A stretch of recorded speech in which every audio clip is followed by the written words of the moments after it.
అటు ఉద్రిక్త పరిస్థితి కొనసాగుతూనే ఉంది. హెచ్సియు భూముల అంశం విషయంలో అటు హెచ్సియు కూడా బీజేపీ నేతలు బయలుదేరిన వాళ్ళందరినీ కూడా హౌస్ అరెస్ట్ చేశారు. అటు మరొక పక్కన ఏబీవీపీ కార్యకర్తలు కూడా మెయిన్ గేట్ దగ్గర బైఠాయించిన పరిస్థితి. తాజా వివరాలు మణికంఠ అందిస్తారు. మణికంఠ,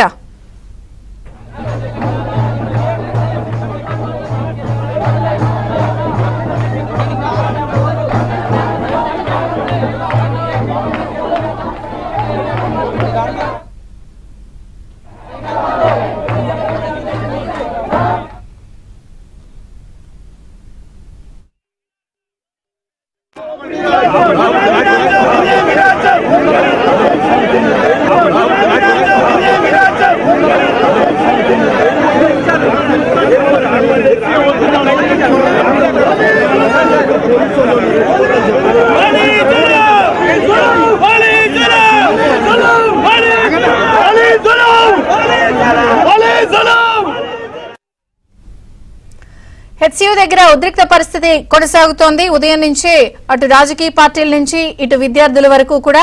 సో హెచ్సియు భూముల పిటిషన్ ని ఇప్పటికే హైకోర్టు స్వీకరించింది. వాదనలు కొనసాగుతున్నాయి. ముఖ్యమంత్రి గారు అత్యవసర భేటీ అయ్యారు. రాజకీయ రగడ కొనసాగుతోంది. ఇక తాజా పరిస్థితి మణికంఠ అందిస్తారు. మణికంఠ,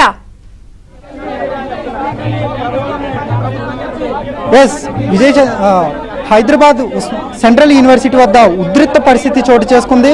విద్యార్థులంతా కూడా తరగతులను బహిష్కరించి గత కొద్ది గంటల నుంచి వాళ్ళంతా కూడా నిరసన కార్యక్రమం చేపడుతున్నారు. ఏదైతే యూనివర్సిటీ ప్రధాన గేట్ వద్ద అయితే ఉన్నాం ప్రస్తుతం చూసుకోవచ్చు. విద్యార్థులంతా కూడా వాళ్ళంతా కూడా పూర్తిగా కూడా భారీ సంఖ్యలో ఒక చోటకు చేరి వాళ్ళంతా కూడా నిరసన కాలం చేపడుతూ ఉన్నారు. యూనివర్సిటీలో ఉన్న 400 ఎకరాల భూమిని వేలం వేయొద్దు అంటూ ఆ భూములన్నీ కూడా యూనివర్సిటీకి సంబంధించినవి అంటూ కూడా వాళ్ళు నిరసన వ్యక్తం చేస్తున్నారు. దీంతో పాటుగా యూనివర్సిటీలో ఉన్న భూముల్ని వేలం వేస్తే ప్రకృతి దెబ్బతింటుందని, అలాగే జీవ వైవిధ్యం కూడా పూర్తిగా నాశనం అవుతుందని కూడా వాళ్ళంతా కూడా నిరసన వ్యక్తం చేస్తూ ఉన్నారు. గత కొద్దిసేపటి నుంచి కూడా ఉద్రిక్త వాతావరణం చోటు చేసుకుంది. ఇప్పటికే పోలీసులు వాళ్ళని అదుపులోకి తీసుకుని చెదరగొట్టే ప్రయత్నం చేశారు. అయినప్పటికీ వాళ్ళంతా కూడా వెనక్కి వెళ్ళడం లేదు. సో పోలీసులు కూడా వాళ్ళని నిశ్చితంగా పరిశీలిస్తూ ఉన్నారు. ప్రస్తుతం మనం చూసుకోవచ్చు. సో విద్యార్థులు ఏబీవీపీ ఆధ్వర్యంలో విద్యార్థులంతా కూడా వాళ్ళంతా కూడా ధర్నా నిర్వహిస్తున్నారు, నినాదాలు చేస్తూ ఉన్నారు, పాటల రూపంలో వాళ్ళ యొక్క నిరసన తెలుపుతూ ఉన్నారు. ఇప్పటికే యూనివర్సిటీ లోపల అలాగే యూనివర్సిటీ బయట కూడా ఎక్కువ పెద్ద మొత్తంలో పోలీసులు కూడా భారీగా మోహరించారు. ఎలాంటి సంఘటనలు, అవాంఛనీయ సంఘటనలు చోటు చేసుకోకుండా పోలీసులు అయితే మోహరించారు. దీంతో పాటుగా ఇప్పుడు ఉన్న పోలీస్ బలగాలకు అదనంగా ఇంకా ఎక్కువ మొత్తంలో కూడా పోలీస్ బలగాలను కూడా పోలీసులు పూర్తి స్థాయిలో ఇక్కడ మోహరించారు. ఎందుకంటే ఉదయం సిపిఎం అలాగే బీజేపీ నేతలు కూడా యూనివర్సిటీలోకి చొచ్చుకెళ్లే ప్రయత్నం చేశారు. ఏవైతే భూములు ఉన్నాయో ఆ చదువు చేసే ప్రాంతాల వెతకు వెళ్లే ప్రయత్నం చేశారు.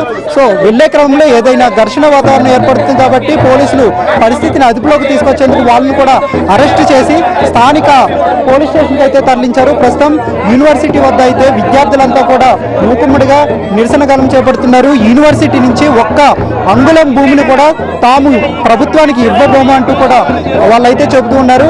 అటు ప్రభుత్వం కూడా అత్యవసర సమావేశం కూడా నిర్వహిస్తూ ఉంది. దీనిపై యూనివర్సిటీ వద్ద అయితే పూర్తిగా నిరసన కాలం చేపడుతున్నారు. విద్యార్థులంతా కూడా ఎట్టి పరిస్థితుల్లోనూ తగ్గమంటూ కూడా వాళ్ళంతా చెప్తున్నారు. ప్రస్తుతం పోలీసులు కూడా భారీ మొత్తంలో మోహరించి పరిస్థితిని ఎప్పటికప్పుడు అంచనా వేస్తున్నారు. Over to studio. Thank you.